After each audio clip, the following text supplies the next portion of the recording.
నామం పేరిట ఈ ఆరాధనకి చేరికొడి వచ్చిన మీకందరికీ ప్రేమపూర్వక వందనాలు. అందరి వందనాలు.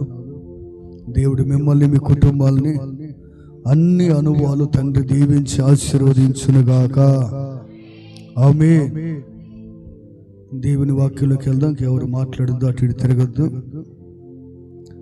భయభక్తులు కలిగి దేవుని వాక్యాన్ని ఆలకిద్దాం. దినవృత్తాంతాల 2వ గ్రంథము, దినవృత్తాంతాల 2వ గ్రంథము 17వ అధ్యాయము మొదటి వాక్యాన్ని చదువుతున్న అందరూ ఆలకించండి. తరువాత అతనికి బదులుగా అతని కుమారుడైన యెహోషాపాతు రాజై ఇశ్రాయేలు తన మీదికి రాకుండా తన రాజ్యమును బలపరుచుకొనెను. యేసయ్యకి మహిమ ఘనత ప్రభావాలు కలుగును గాక. హల్లెలూయా.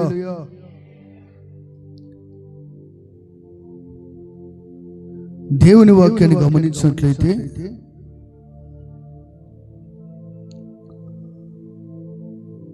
ఆసా తన కుమారుడైన యెహోషాపాతు, తన తండ్రి మరణించిన తర్వాత ఆసా తన కుమారుడైన యెహోషాపాతు రాజ్యాన్ని ఏలుబడి చేస్తున్నాడు. సింహాసనం మీద ఆసీనుడయ్యాడు.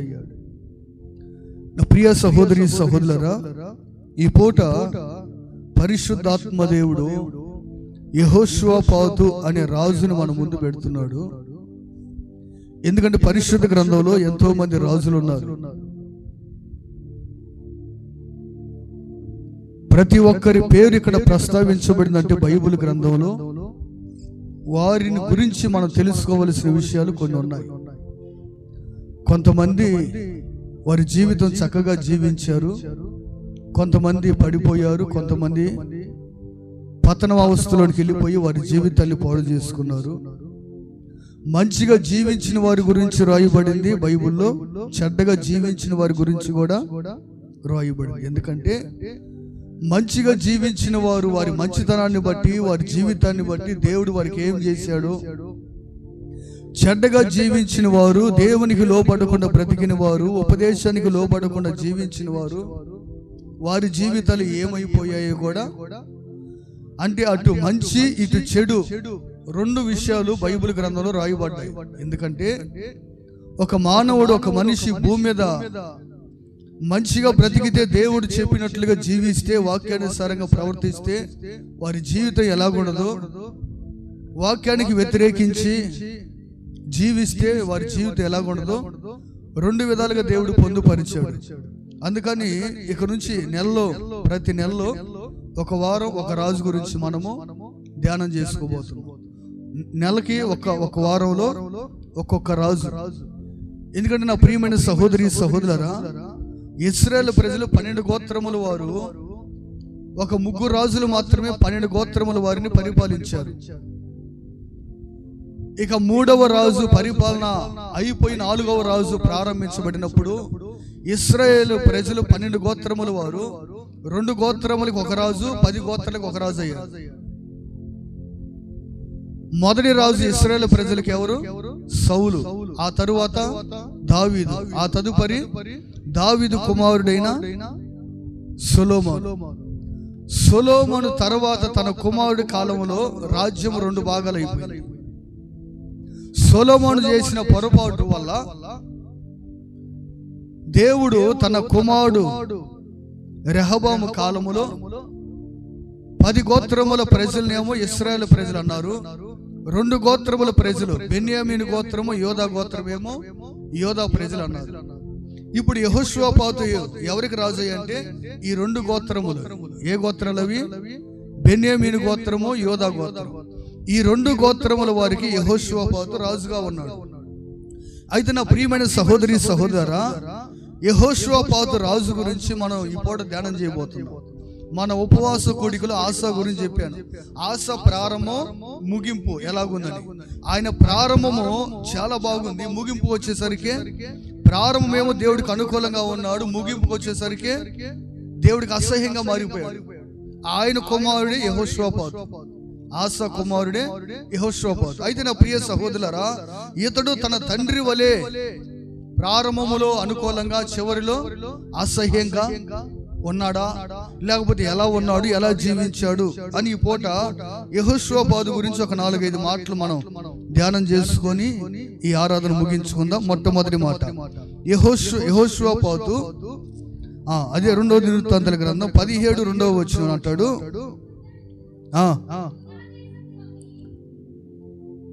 ప్రారంభంలోనే తన రాజ్యమును బలపరుచుకొనెను. తన రాజ్యమును యెహోషాపాతు ఎప్పుడైతే, నా ప్రియమైన సహోదరులారా, రాజుగా అభిషేకించబడ్డాడు,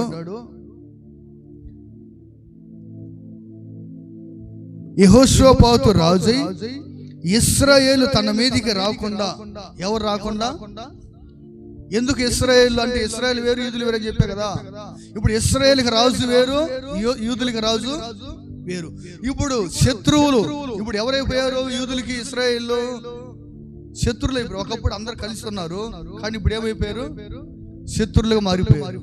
ఇప్పుడు ఇశ్రాయేల్ ప్రజలు, యూదులు వారు 10 గోత్రముల ప్రజలు, వీరు 2 గోత్రముల ప్రజలే.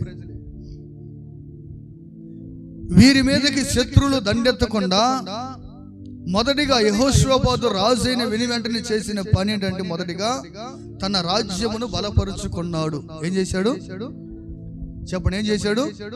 బలపరుచుకొనెను అనే మాట ఇక్కడ రాయబడి. అంటే మన వ్యక్తిగత జీవితంలో కూడా మనం లోకముల నుంచి, పాపముల నుంచి క్రీస్తుని అంగీకరించిన తర్వాత యేసే నిజరక్షకుడని మనము ఎప్పుడైతే ప్రభుని సేవిస్తూ ఉన్నామో, మొట్టమొదటిగా విశ్వాసులమైన మనం చేయవలసిన పని ఏంటంటే, మనల్ని మనం బలపరుచుకోవాలి. ఏం చేయాలి? మనల్ని మనం ఏం చేసుకోవాలి? యెహోషాపాతు చేసిన పని ఏంటంటే, మొట్టమొదటిగా తన రాజ్యాన్ని బలపరుచుకుంటున్నాడు. ఎందుకంటే శత్రు దాడి చేస్తాడు.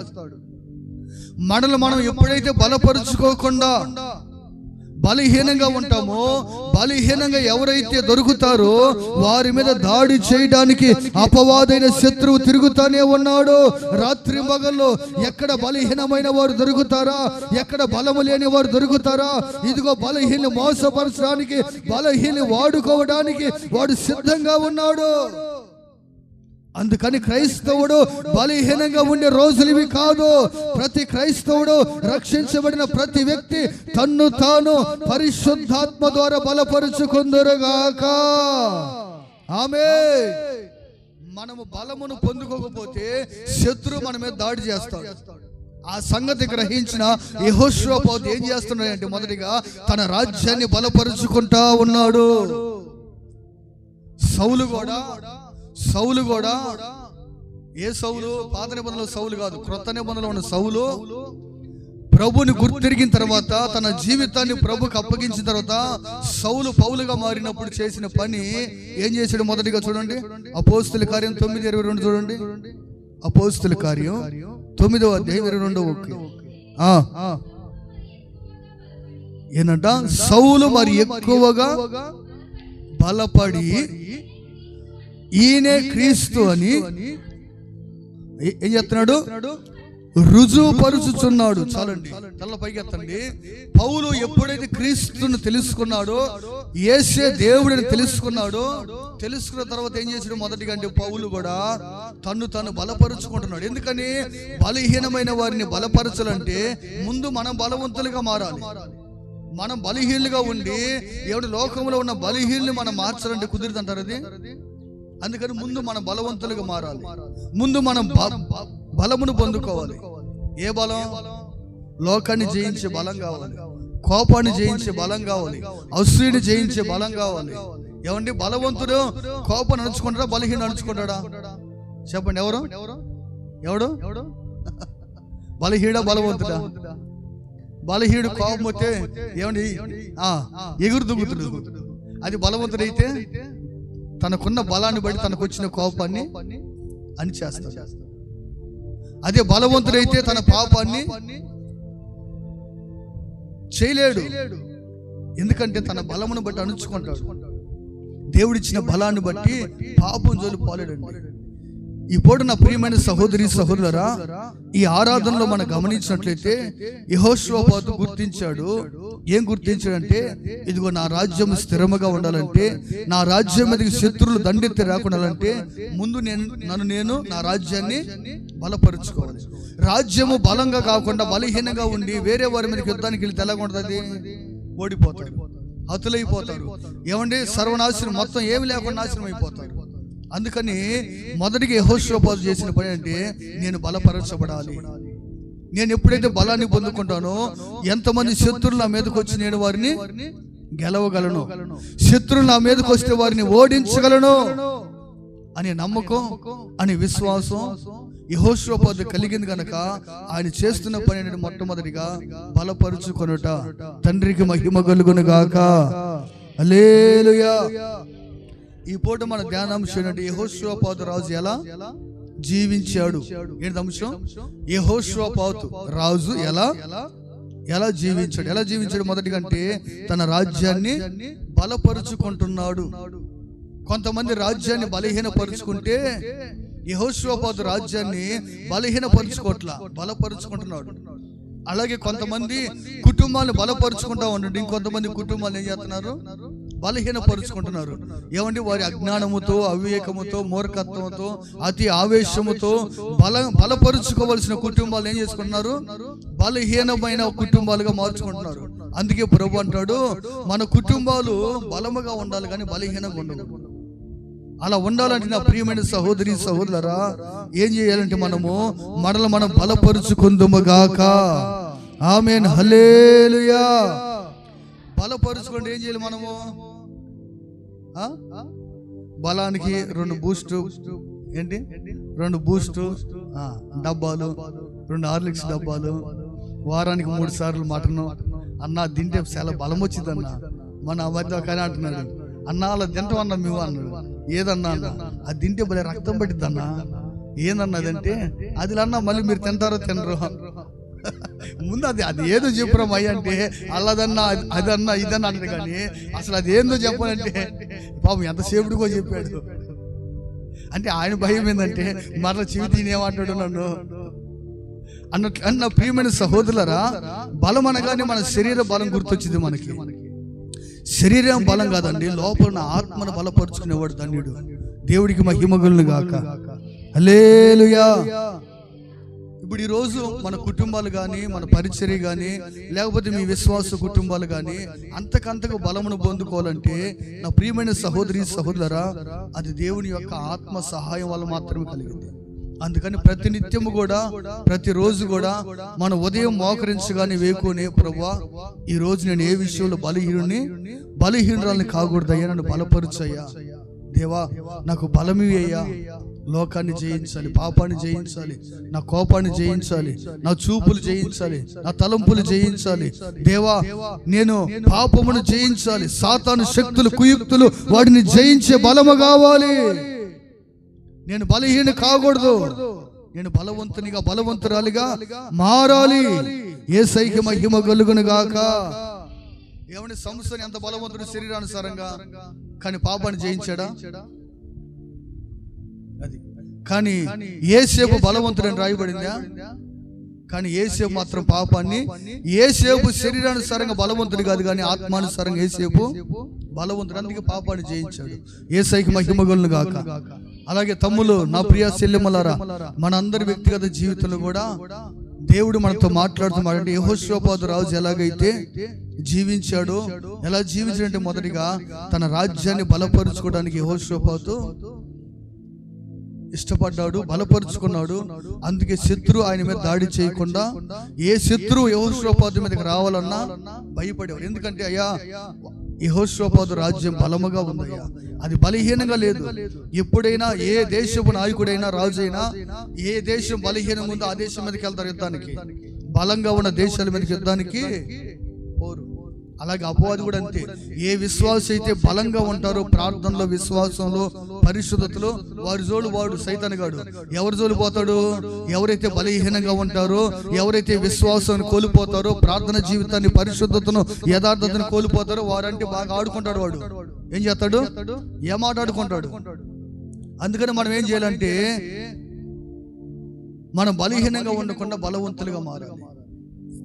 అలా బలవంతులుగా మనం మారినప్పుడు వాడు మనల్ని ఆడుకోవడం కదా అపవాది, మనమే వాడితో ఆడాడవచ్చు. తండ్రికి మహిమ కలుగును గాక. హల్లెలూయా. రెండో మాట, దినవృత్తాంతాల 2వ గ్రంథము 17వ అధ్యాయం 4వ వచనాన్ని గమనించినట్లయితే,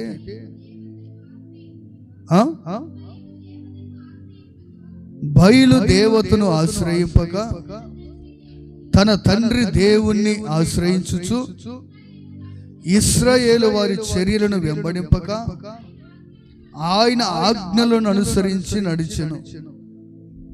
రెండోదిగా యెహోషువపాతు ఎలా జీవించాడంటే, బయలు దేవతలు అంటే విగ్రహ సంబంధమైన వాటిని, విగ్రహాలను అనుసరింపక దేవుణ్ణే ఆశ్రయించి అనుసరించాడు యెహోషువపాతు.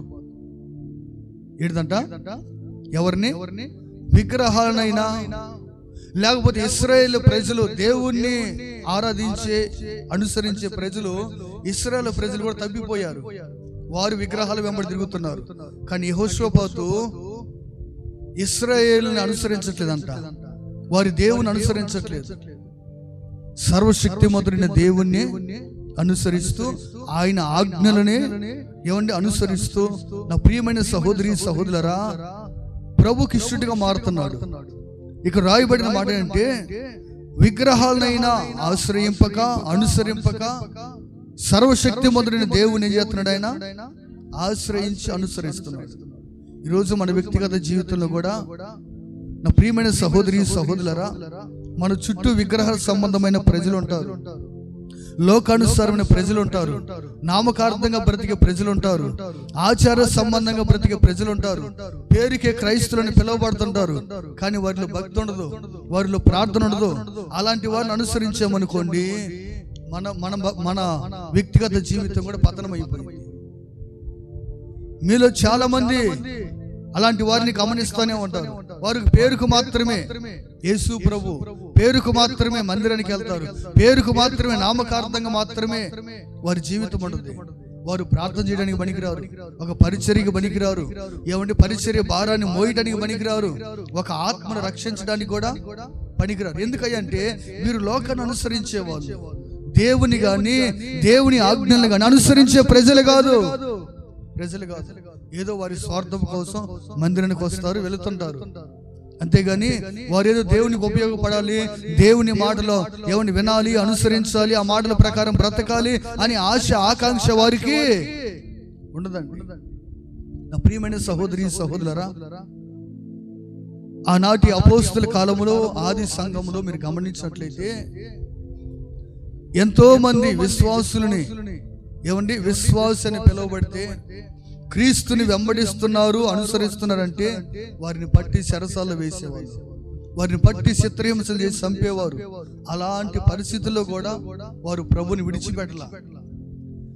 విడిచిపెట్టకుండా ప్రభువులోనే వారు కొనసాగుతూ ఆయన అనుసరిస్తూ వారి భక్తి జీవితాన్ని కట్టుకున్నారు. అందుకనే ఆనాటి ఆది సంఘము విస్తరించింది, దేవుని నామాన్ని మహిమపరిచింది. ఈరోజు మనకి ఏ ఆటంకాలు లేవు, ఈరోజు మనకి ఏ అవరోధాలు ఏవి లేవు. ప్రశాంతంగా దేవుని ఆరాధించుకోవచ్చు, ప్రార్థించుకోవచ్చు, ఆయన మహిమపరచవచ్చు. అయినప్పటికీ మనం చేయం, క్రమమైన అనుభవంలో అనుసరించవచ్చు. చూడండి, సమూయేలు మొదటి గ్రంథము 15:11 చూడండి. సమూయేలు మొదటి గ్రంథము 15వ అధ్యాయం 11వ వచనం.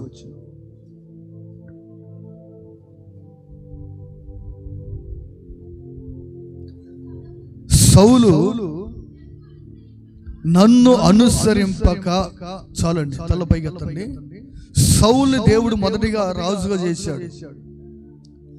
ఈ సౌలు ప్రారంభంలో దేవుని అనుసరించాడంట. కానీ కొన్ని దినాలు అయిన తర్వాత, ఇతడు రాజుగా స్థిరపడిన తర్వాత ఇప్పుడు దేవుని అనుసరించట్లా, మానుకున్నాడు. దేవుణ్ణి అనుసరించడం మానుకున్నాడంట.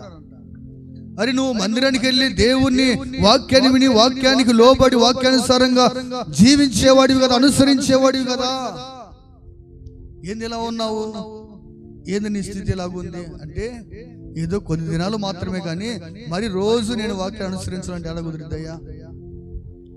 అనేవాళ్ళు చాలా మంది ఉన్నారండి. అయితే నా ప్రియమైన సహోదరి సహోదరా, సౌలు కూడా కొద్ది దినాలే దేవుని అనుసరించాడు, ఆ తదుపరి దేవుని విడిచిపెట్టేశాడు. ఆయన సొంత ఆలోచన నిర్ణయాల ప్రకారం అనుసరించుకుంటూ లోకాన్ని అనుసరించుకుంటూ వెళ్తున్నాడు. ఆకాశమున దేవుడు చూశాడు సౌలు వైపు.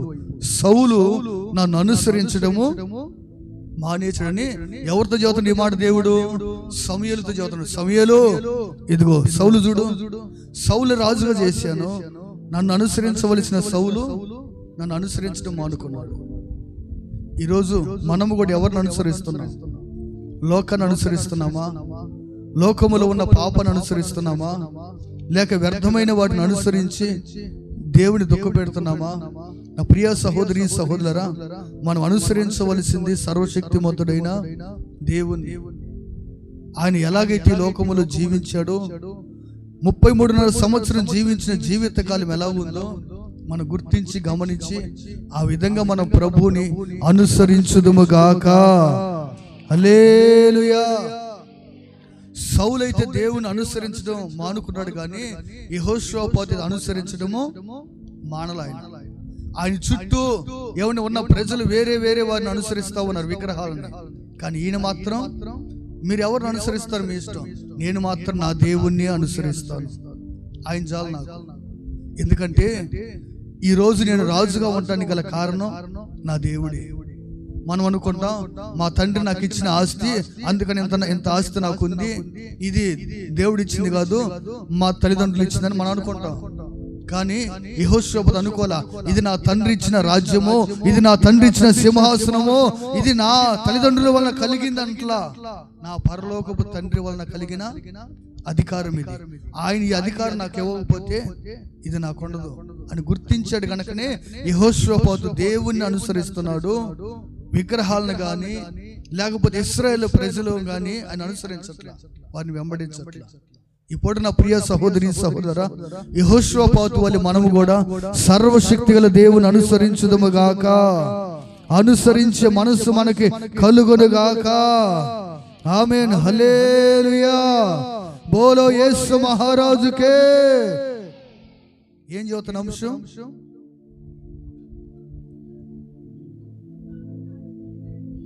అయ్యా చెప్పాలి అందరూ, తమ్ముళ్ళు అన్నలు అర్థమవుతుంది ఏమన్నా? ఏం చదువుతున్న అంశం?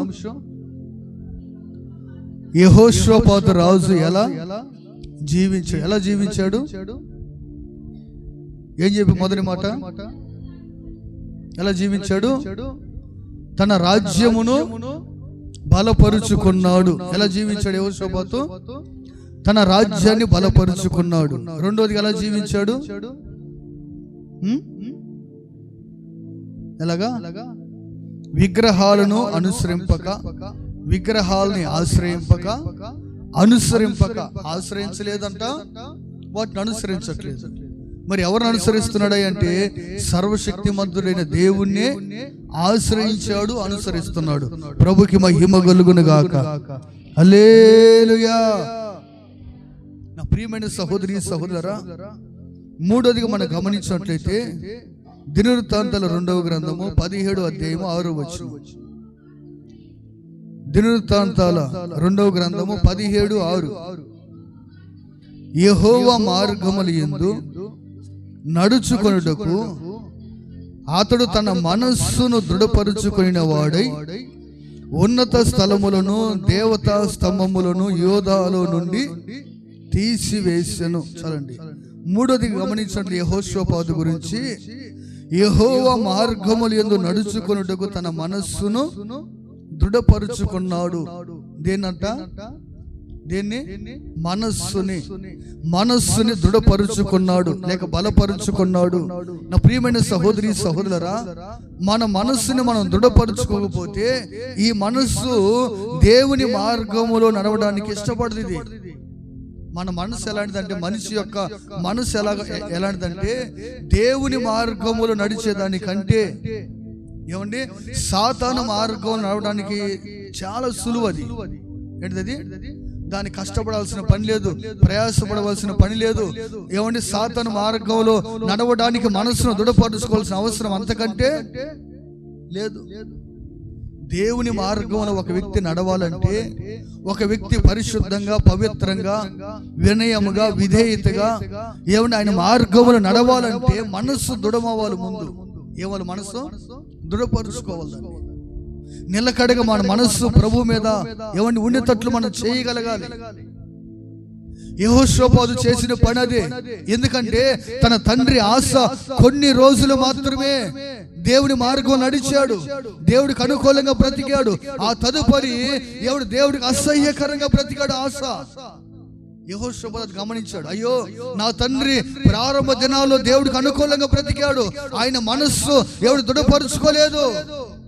అందుకనే ముగింపుకు వచ్చేసరికి ఏమైపడేసి ఆస దేవుడికి అసహ్యంగా మారాడు. దేవుడు అతని పాదములో జబ్బు పెట్టినా గానీ ఆయన అతని జీవితాన్ని మార్చుకోవడానికి ఇష్టపడాల. ఈ రోజున ప్రియమైన సహోదరి సహోదరులారా, మన వ్యక్తిగత జీవితాన్ని కూడా మన మనసును దృఢపరుచుకుందాం. మన మనసు దేని మీదకి వెళ్తుంది? మన మనస్సు దేని గురించి ఆలోచన చేస్తుంది? మన మనస్సు పదే పదే దేని గురించి తాపత్రపడుతుంది? ఎవరిని కలుసుకోవాలని, దేన్ని కలుసుకోవాలని, ఎవరితో టైం గడపాలని, ఎవరితో మన మనస్సు ఉండాలని ఆశపడుతుంది? సర్వశక్తిమంతుడైన దేవునితో మన మనస్సు నిలుస్తుందా? సర్వశక్తిమైన దేవునితో నిలవాలి. ఇదిగో ప్రార్థనలో గడపాలి, ఏకాంతంగా ప్రభుతో ఉండాలి, వాక్యాన్ని ధ్యానించాలి, వాక్యం మీద మనస్సు నిలపాలి. ఇదిగో వాక్యానుసారంగా అనుసరించడానికి నా మనసు దృఢపరుచుకోవాలి అని ఎంతమంది ఆశపడుతున్నారు? యెహోషాపాతు గురించి ఈరోజు మనం మాట్లాడడానికి గల కారణం ఏంటంటే, ఆయన జీవితం ఎలా ఉంది అంటే, తన మనస్సు అటు ఇటు చెలరేగిపోకుండా, వ్యర్థమైన వాటి తట్టు ఆయన మనస్సు త్రిప్పకుండా, తుచ్చమైన వాటి కోసం మనస్సును త్రిప్పకుండా, అల్పకాల సుఖభోగాల కోసము తన మనస్సును త్రిప్పుకోకుండా, సర్వశక్తిమంతుడైన దేవుని వైపు మనస్సును దృఢపరుచుకున్నాడు. యేసయ్యకి మహిమ కలుగును గాక. హల్లెలూయా. ఈ రోజు నా ప్రియమైన సహోదరి సహోదరా, మన మనస్సును కూడా దృఢపరుచుకుందామండి. చూడండి అపోస్తుల కార్యము 22 వచ్చి చూడండి. అపోస్తుల కార్యం 14:22. అపోస్తుల కార్యము 14:22. శిష్యుల మనస్సులను దృఢపరిచి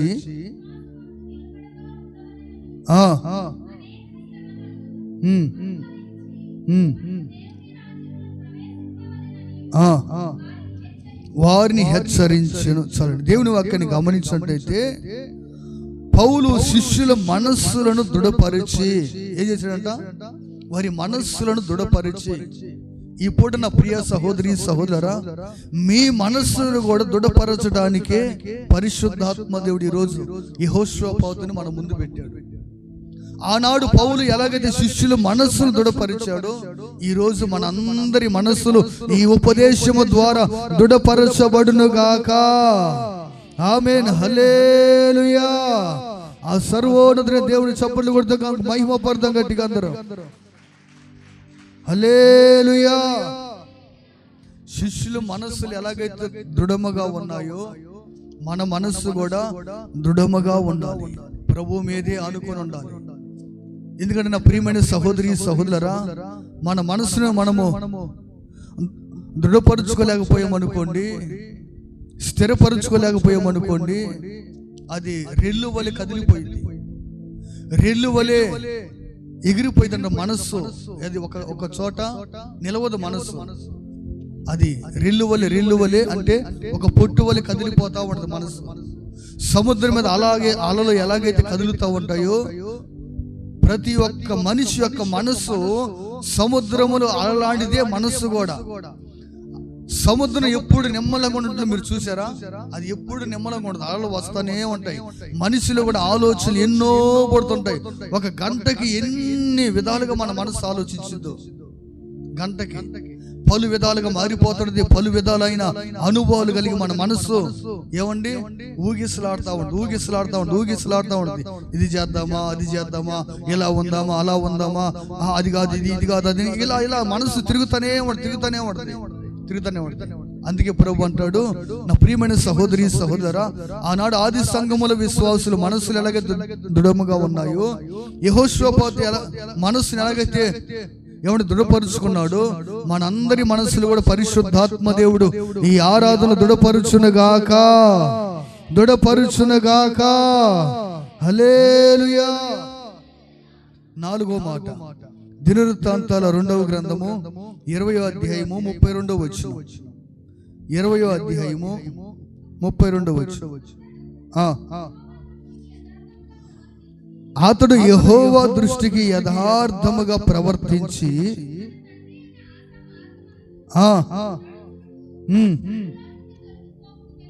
దేవునికి మహిమ కలుగును గాక. హల్లెలూయా.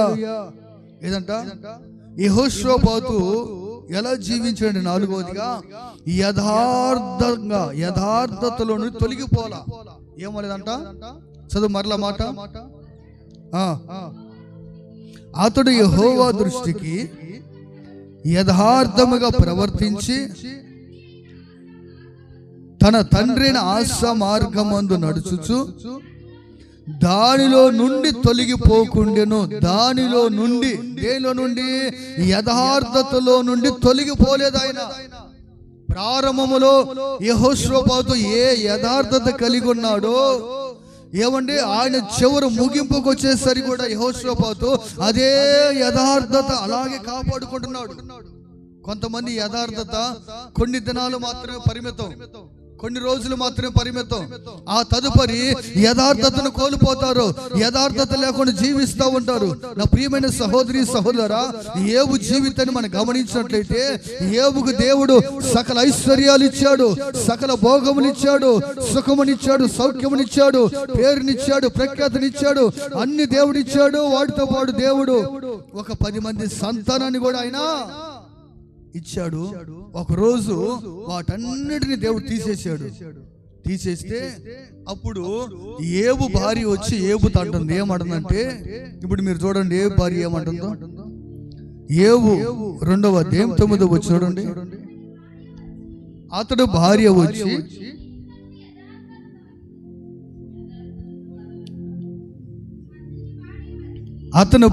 వచ్చి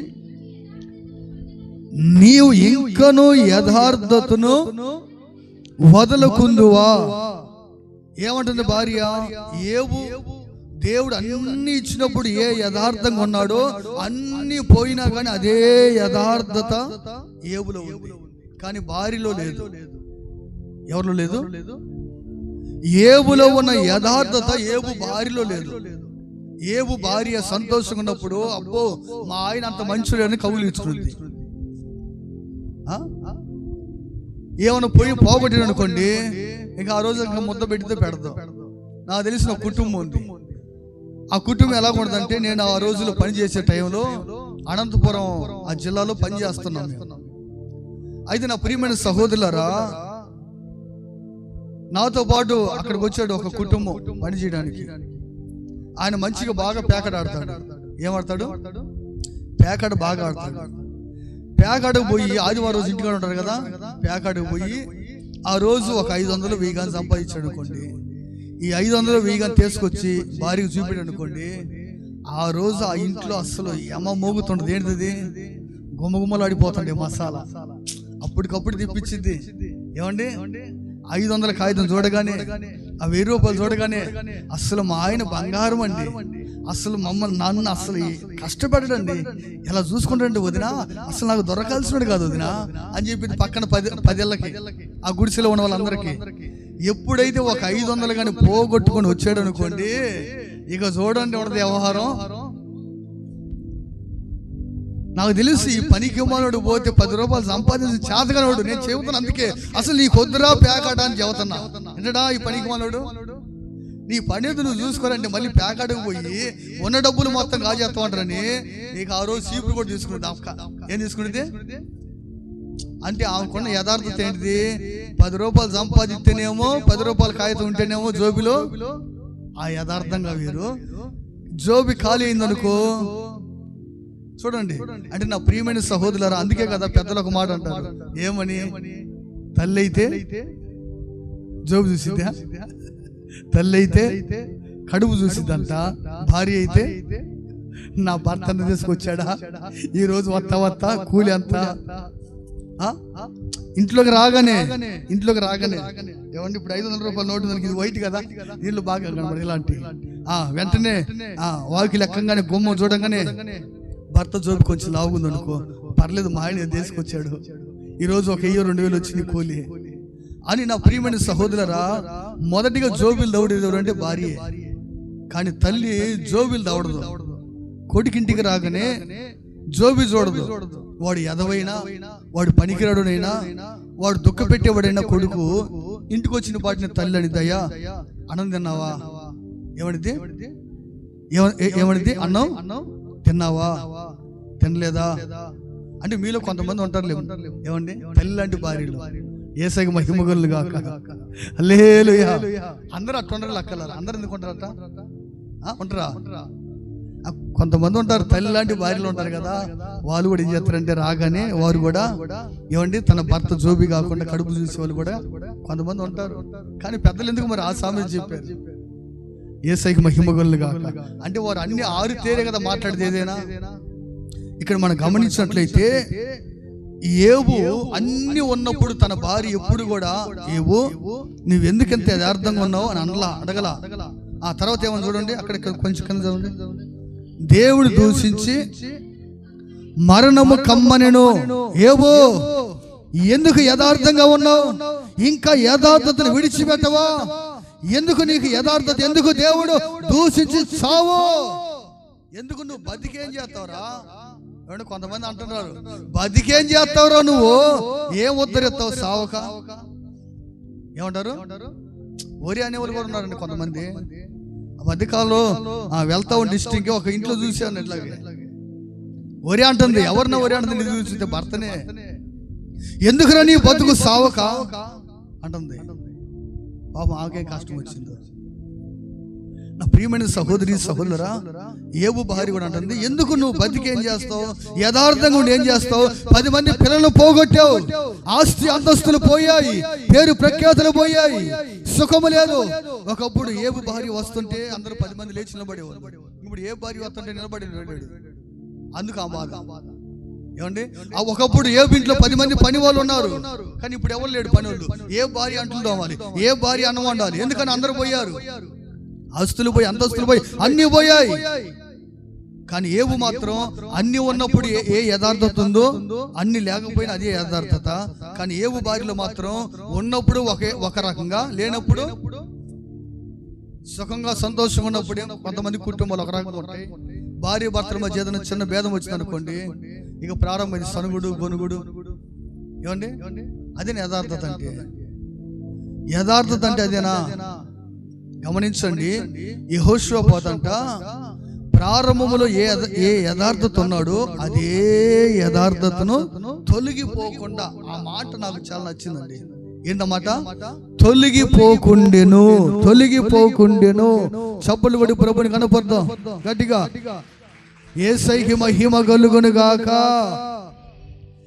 మనకి 10 రూపాయలు ఉన్నప్పుడు ఎంత యథార్థంగా ఉన్నామో 100 ఇచ్చినప్పుడు కూడా అదే యథార్థత మారకూడదు. కొంతమంది చూడండి, ఒక 1000 రూపాయలు సంపాదించేటప్పుడు 100 రూపాయలు తెస్తారు దశమ భాగం. ఎంత యథార్థంగా ఉండరు వాళ్ళు. అదే కానీ 10,000 అయింది అనుకోండి ఆ జీతం, ప్రభు పాపం ప్రేమించి నా కూతురు, నా కుమార్తె, నా కొడుకు యథార్థంగా ఉన్నారు, ప్రతి నెల కష్టార్జితంలో 10,000 చేస్తున్నారు అని దేవుడు వారిని ప్రేమించి ఇంకొంచెం పెంచి ఒక 10,000 ఇచ్చాడు అనుకోండి. ఇప్పుడు 1000 అమ్మ ఇంత తీయాలంటారా? మారిపోయింది. కానీ ఏమైపోయింది, 100 రూపాయలు తీసినప్పుడు మనసు వేరుకుంటుందండి. 10,000లో 1000 తీయాలంటే అక్కడ వచ్చింది యథార్థత. ఇంకా 10,000 1000 తీసావు అనుకోండి, ఆ 10,000 దేవుడు 1,00,000 జీతం చేసాడు అనుకోండి, ఇప్పుడు 1,00,000 ఎంత తీయాల్సి వస్తుంది? 10,000. అమ్మ 10,000 నెలకి ఎంత తీయాల దశమ భాగం, ఎంత తెత్తలే అనేవాళ్ళు చాలా మంది ఉన్నారండి. నేను అంటాను, మీరు గమనించండి, 1000 రూపాయలు ఉన్నప్పుడు 100 తీసావే, 10,000 ఉన్నప్పుడు అంటే దేవుడు 9 అందరికి దీవించాడు కదా, ఎందుకు దానికి కకృతి? ఇప్పుడు 10,000 వచ్చేదానికి 1,00,000 చేశాడు కదా, 90,000 నీయే కదా, మరి ఉండదు యథార్థత. అందుకని నా ప్రియమైన సహోదరులారా, మనం ప్రతి విషయములో కొంచెములో నమ్మకంగా యథార్థంగా ఉంటే మిక్కిలి దేవుడు మనల్ని హెచ్చిస్తాడు. తండ్రికి మహిమ కలుగును గాక. హల్లెలూయా. అందుకే యెహోషాపాతు ఎప్పుడైతే యథార్థంగా బ్రతుకుతున్నాడో దేవుడు సమస్తము సమకూర్చాడండి. ఏం చేశాడు? యెహోషాపాతుకి సమకూర్చాడు, పేరునిచ్చాడు, ప్రఖ్యాతినిచ్చాడు, నెమ్మదినిచ్చాడండి యెహోషాపాతుకి. ఎందుకంటే యెహోషాపాతు యథార్థతను వదిలిపెట్టట్లా. ఏం చేయట్లేదు? యథార్థతని వదిలిపెట్టట్లా. ఈరోజు మన వ్యక్తిగత జీవితం కూడా ఎప్పుడు కూడా మన యథార్థతను మనం వదిలిపెట్టలేదు. యేసయ్యకి మహిమ కలుగును గాక. హల్లెలూయా. ఏమైనా అర్థమవుతున్నాయా అమ్మా? ఏం చదువుతున్న అంశం? అందరు అందరికి దేవుడిని నోరిచ్చారా? అయ్యా, తమ్ములు, అన్నలు, చెల్లెములు, అక్కలు చెప్పండి. అందరు నోరు తెరవండి. ఏంటి అంశం? గట్టిగా. అసలు ఎంత కమ్మగా చదువుతున్నారు ఏమండి? ఎంత కమ్మగా చదువుతారు. కనీసం స్కూల్లో 10 మంది పిల్లలు ఉంటే ఎంత కమ్మగా చదువుతారు వాళ్ళు. ఏం చదువుతున్నారు పాఠం అంటే తక్కువ మొత్తం అందరూ ఒకే స్వరంతో చిలక పాఠం లేకపోతే నక్క పాఠం ఏమంటే ఎంతసేపు చెప్పినా కానీ ఏం చదువుతానంటే ఏందో పెళ్లి చూపులకు వచ్చిన సిగ్గుపడుతుంది. అమ్మ పేరేసి చెప్పమ్మా, సుబ్బమ్మ అంటే ఈ సుబ్బమ్మ 3 మిలికలు తిరిగి ఏమంటే చెప్పలేక చదువుతుంది పేరు. అట్టుంది మీ వ్యవహారం అంతా. ఇప్పుడు మనకేడేం పెళ్లి చూపులు లేవుగా. చెప్పండి, ఏంటిది అంశం? ఏంటిది? యెహోషాపాతు రాజు ఎలా జీవించాడు? మొదటిగా ఎలా జీవించాడు? తన రాజ్యాన్ని బలపరుచుకున్నాడు యెహోషాపాతు. రెండవది, విగ్రహాలను అనుసరించక సర్వశక్తిమంతుని దేవుని ఆశ్రయించి అనుసరించాడు.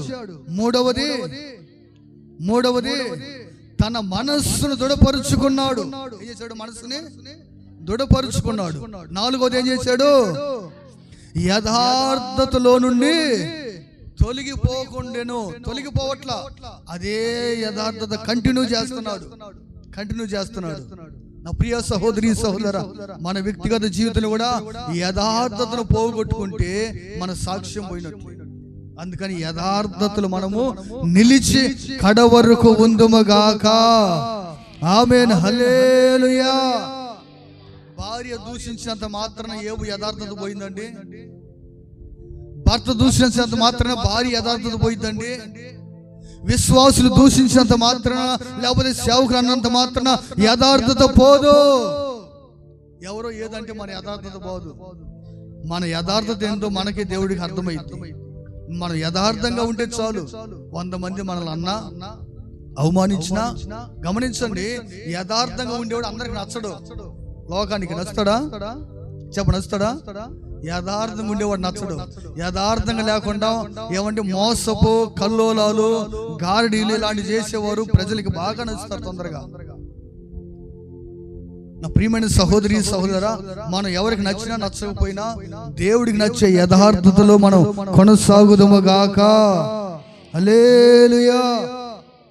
ఇంకొక మాట చెప్పి ముగిచ్చేస్తాను. చివరి మాట 2వ దినవృత్తాంతాల గ్రంథం 20వ అధ్యాయం 12వ వచనం. 20:12 ఏంది? మా దేవా తీర్పు తీర్చవా, మా మీదికి వచ్చు ఈ గొప్ప సైన్యముతో యుద్ధము చేయుటకును మాకు శక్తి చాలదు, ఏమి చేయుటకును మాకు తోచదు, నీవే మాకు దిక్కు అని ప్రార్థన చేసెను. చప్పట్లు కొట్టేసాను, కనపడదాం గట్టిగా. ఆమేన్. హల్లెలూయా. హల్లెలూయా. బోలో యేసు మహారాజుకే. దేవుని వాక్యాన్ని గమనించినట్లయితే 5వదిగా యెహోషాపాతు ఎలా జీవించాడంటే, అయ్యా నీవే మాకు దిక్కు అని ప్రార్థన చేస్తూ జీవించేవాడు. ప్రభువా నువ్వు సహాయం చేయకపోతే పర్లేదులే, ఇదిగో మా వాడు చేస్తారులే. ఎవరు చేస్తారు? మా వాడే నాకు దిక్కు అయ్యా. ఇదిగో మా బావే, మా బామర్దే, మా అన్నే, మా తమ్ముడే, లేకపోతే మా కులస్తులే మాకు దిక్కు అయ్యా. కాదు అయ్యా, మాకు దిక్కు నీవేనయ్యా. ఏమంటే యెహోషాపాతు మాకు దిక్కు. ఏ ఒక్క రాజు ఈ మాట లేదండి. పరిశుద్ధ గ్రంథంలో అనేక మంది రాజులు ఉన్నారు, దావీదుతో సహా.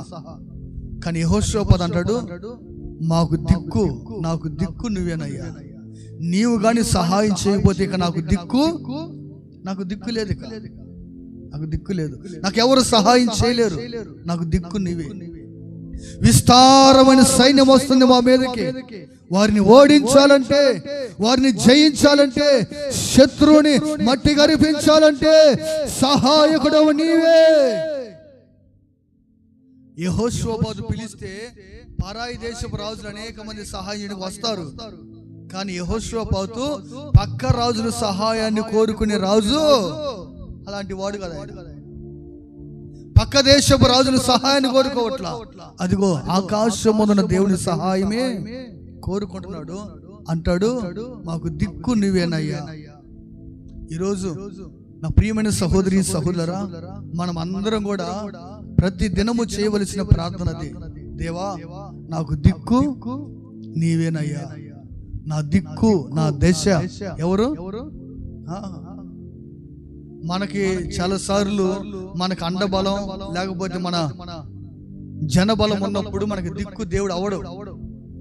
ఎందుకంటే మన ప్రతిదానికి కూడా మనుషుల మీద ఆధారపడిపోతుంటాం.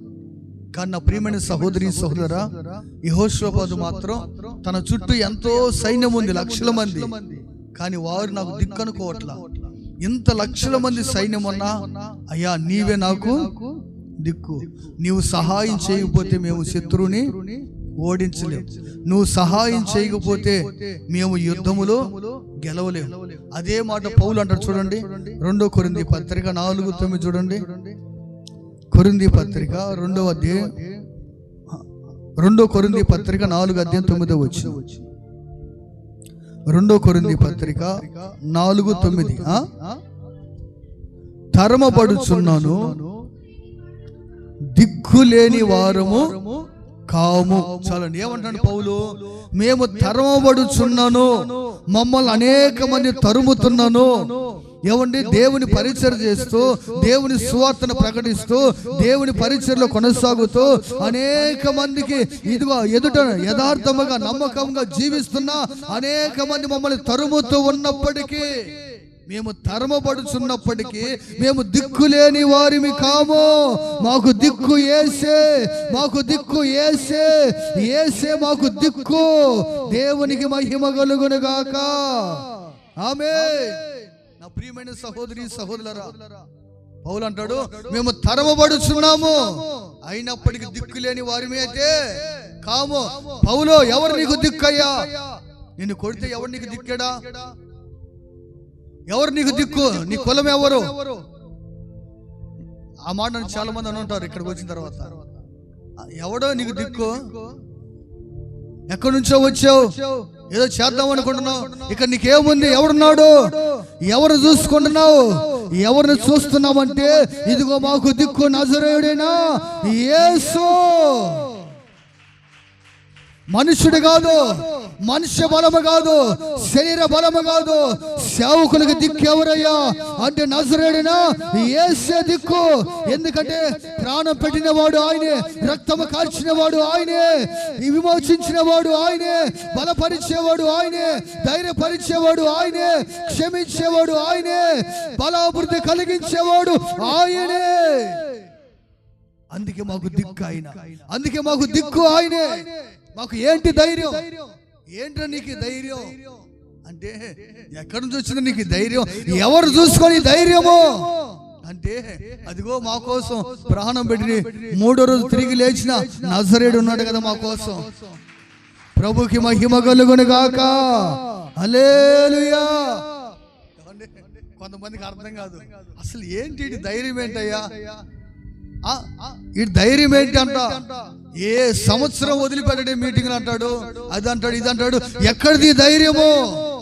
ఎక్కడి నుంచి వస్తుంది ఈ సహాయం అంటే, సహాయం చేసేవాడు, దిక్కుగా ఉండేవాడు, బలపరిచేవాడు, ధైర్యపరిచేవాడు, కృంగిపోయినప్పుడు లేవనెత్తేవాడు మా పక్షాన మాకు దిక్కుగా ఉన్నాడండి. ఆయన్ని దిక్కు చేసుకొని, ఆయన్ని ఆధారం చేసుకొని పరిచర్యలు అడుగులు ముందుకు వేస్తూ కొనసాగుతున్నాం. లేకపోతే ఈ పాటికి ఎంతో మంది తరిమేవాళ్ళు ఇక్కడ నుంచి. తరమడానికి అనేక మంది ప్రయత్నించినా నిలబట్టడానికి కారణం ఎవరంటే నజరేయుడైన యేసు. ఏ ఒక్క మనుషుడు కాదండి. మనుషులు అంటారు, అన్న ప్రార్థన చేద్దాం అన్న దేవుడు చూసుకుంటారు అన్న అంటే మాకు తెలియదు దేవుడు చూసే సంగతి. అంటే మాకు కూడా ప్రసంగాలు చేస్తారు కొంతమంది విశ్వాసులు. ఏదైనా సమస్య వచ్చినప్పుడు బాధ వచ్చి అన్న దేవుడు చూసుకుంటారు అన్న, ఆ దేవుడు చేస్తారన్నా, నాకు నమ్మకం ఉంది. అంటే నీకున్న నమ్మకం నాకు లేదైతే, అంటే మీకున్న నమ్మకం నాకు లేదంటరా. నా ప్రియమైన సహోదరి సహోదరులారా, గమనించండి, ప్రతి విషయంలో నేనైనా మీరైనా మనం అందరం కూడా మనకు దిక్కు ప్రభువే కావాలి. ఇక వేరే వేరే దిక్కులు మనము చూడకూడదు. వేరే దిక్కు చూసి వాటి మీద ఆధారపడ్డామంటే సిగ్గుపడవలసి వచ్చింది. అందుకే తన జనులను ఎన్నడైనా సిగ్గుపరచడండి. సిగ్గుపడనివాడు ఆయన గొప్ప దేవుడు. తండ్రికి మహిమ కలుగును గాక. అలాంటి ప్రేమమూర్తి మనకు దొరకడు. అలాంటి త్యాగమూర్తి మనకి ప్రపంచం ఎక్కడ వెతికినా అలాంటి త్యాగమూర్తి దొరకడండి. అంత త్యాగం చేశాడు, అంత ప్రేమను చూపాడు, అంతగా మన ఎడల కృప చూపడానికి సిద్ధంగా ఉన్నాడు. అలాంటి దేవుణ్ణి నా ప్రియ సహోదరి సహోదరురా నిర్లక్ష్య పెట్టి వ్యర్థమైన వారు ఇదిగో వీరు నాకు దిక్కయ్యా అనగాకండి. పైన దేవుడు కన్నీరు పెట్టుకుంటాడు. కొంతమందికి తెలియక కొంతమంది సాక్షి చెబుతుంటారు, మా బావ లేకపోతే, మా బావమరిది లేకపోతే, మా తమ్ముడు లేకపోతే, మా అన్న లేకపోతే అసలు నేను ఏమై ఉండేవాడిను. అవునా అంటే వారేనా నీకు దేవుడు కదా. ఎప్పుడు మనుషుల కోసం అటు చెప్పగాకండి, అటు ఏడవగాకండి. మనకు దిక్కు ఎవరంటే నజరేయుడైన ఎవరు? నజరేయుడైన యేసు.